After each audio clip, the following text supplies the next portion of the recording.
Welcome to the next installment of GitGudGeeks. This is where I basically take a game and start with it from scratch and kind of explain to you guys my learning process and kind of how I managed to get through the game or get through certain sections of the game. I'm going to be calling out any and all bullshit as I see it, and today we have for you a special treat, Revenge of Shinobi. Man, did I bite off more than I can chew. This game is a bear in every way conceivable. From the jump mechanics to the enemies to the timing to everything about it. So without any further ado, let's go ahead and get started with the game. So we're going to go ahead and start with just the default that gives you 50 shurikens and 3 lives on normal. You can bump that up to 90. You can also bump it up to where you have infinite shurikens and infinite lives just to make it through the game. As you can see, the combat's a side-scrolling action-adventure game in which you play Joe Musashi, a ninja out for revenge for the death of his clan and the kidnapping of his future bride-to-be. I'm going to stop us right here and go into the first major enemy you're going to encounter in the game. Jumping. You heard me right. Jumping is the first and most dangerous enemy to you in this game. Let's go into why. As you'll notice on the screen, you have 3 different levels of jumping. Let's go into these real slow. This is the lightest jump you have. Notice the height next to the reeds as I actually jump into the air at about 10% speed. You'll notice how shallow it is. See where you stop? Right about there. Here's your second jump. It's just a smidge higher than the first one was. Let's watch. There it is. Here's the third and final level of your actual jump. Watch as he jumps up and how high he hits. See how high he went? To the very top. Now let's take a look at all 3 of these side by side. See the difference in height now? That makes a big difference when it means making a platform or falling straight to your death. Also, the last one is the only one that will let you do a somersault jump. They come in as follows: light tap, medium tap, firm press with another tap at the very top of the jump. If you fail to hit this last one at the very peak of the jump, you will not somersault. This is often the difference between making a platform or plummeting into a bottomless chasm and dying. Now that you understand the basics of jump, let's show you the first major enemy you're going to need to learn how to take care of. Watch how the shuriken hits him when his blade is extended.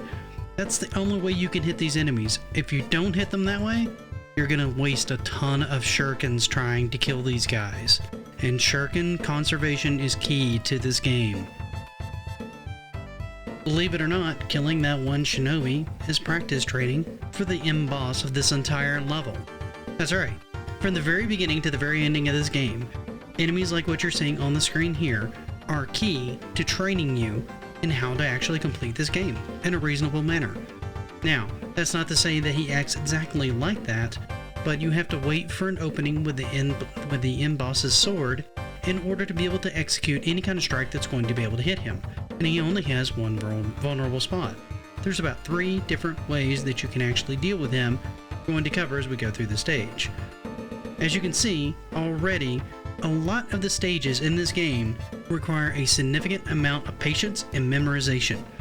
If you are not a patient player, if you do not learn how to memorize patterns and when things come on the screen and when you can hit things off of the screen, you're going to waste a lot of ammunition and you're going to waste a lot of life trying to learn these stages, because things will be able to hit you as soon as they pop on the screen.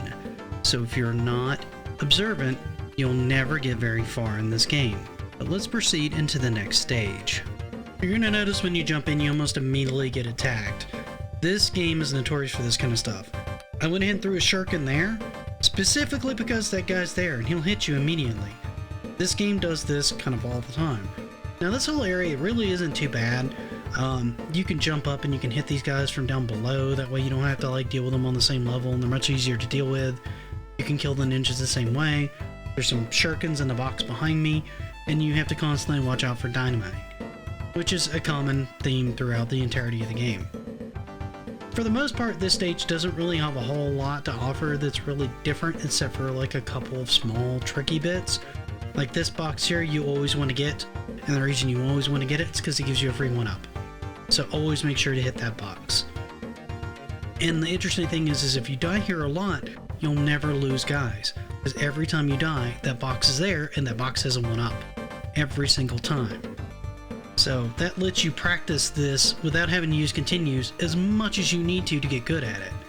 Which, frankly, you won't need very much. This stage isn't that hard. Now that's going to give you a POW, and then you're going to have another samurai pop up here. If he doesn't pop up now, he'll pop up after you kill this guy and you hit this box.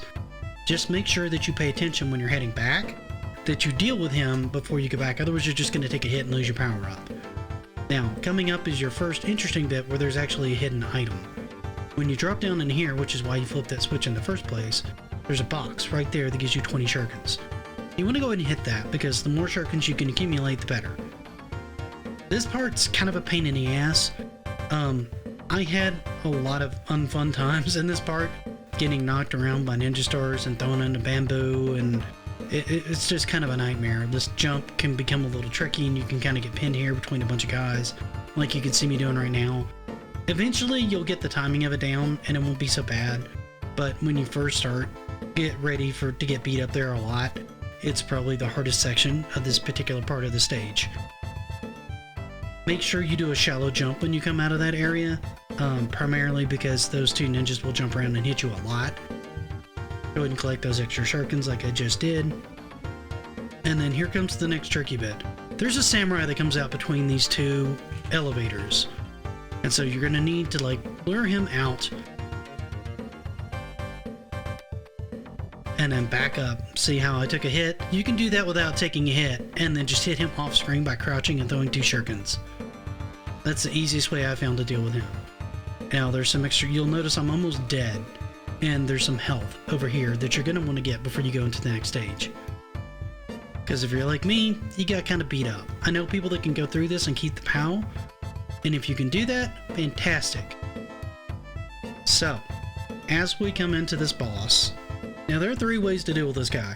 There's the way I'm doing right now where you jump up and you fling 8 shurikens at a time. This is very wasteful. It works, but it's a waste.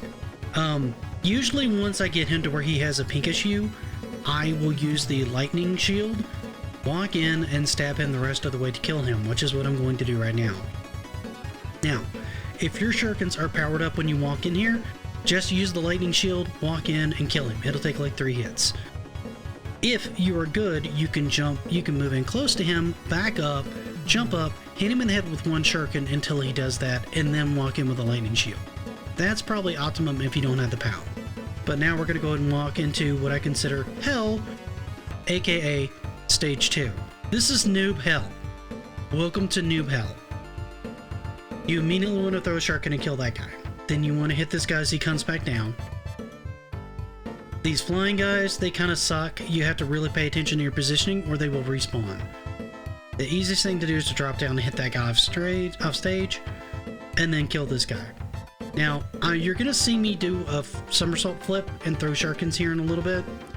And the reason you're going to see me do that is because there's a flying guy off screen. I want to die.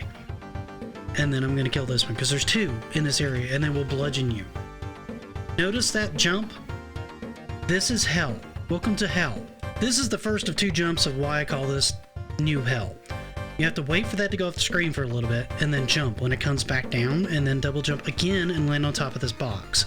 If you land beside that box, you will accidentally break it and it has a bomb and you'll die. If you land on it wrong on the top, you'll just swing ineffectually with your dagger and not actually throw a shuriken, get hit by a shuriken, and die. So you have to land in that specific spot, hit the guy, and kill him. This is the next section that can give you some trouble. I always throw like 8 shurikens because if I land in front of that guy, he'll kill me. He'll knock me off every time. These 2 guys you'll probably want to deal with. You can jump from this top, but I find it a little tricky. I prefer to go down here, just double jump, throw 8 more shurikens and kill these guys. Yes, I know it's wasteful and it's not optimized. Then I'll kill this flying guy that comes down, and then make this next jump. Now, this isn't that bad of a jump if you do it from below because you can kind of see the height. I find I go off screen too much. This is the next part that's really a pain. You need to jump on these, jump across, and then double jump across here. If you haven't mastered the double jump, get ready to die a lot there. Congratulations, you're past noob hell. The stage isn't too bad. Enjoy the disco music. The music in the stage is actually amazing. It's totally worth listening to. You always want to go up top here. It's far, far easier. Every runner I've ever seen do this game runs up top. And shooting off screen is a totally valid option here. There are plenty of guys that are going to hit you as soon as you pop in. So shooting things before they can get to you is optimal, or just when they get on screen like that. Now here, you're going to want to go up top again, so you're going to want to double jump and then deal with this guy. You can throw some shurikens. You can throw like 8, but it's probably just as easy just to throw like 1 and hit him. And you want to drop down here and get this POW, particularly if you lost one on your way up.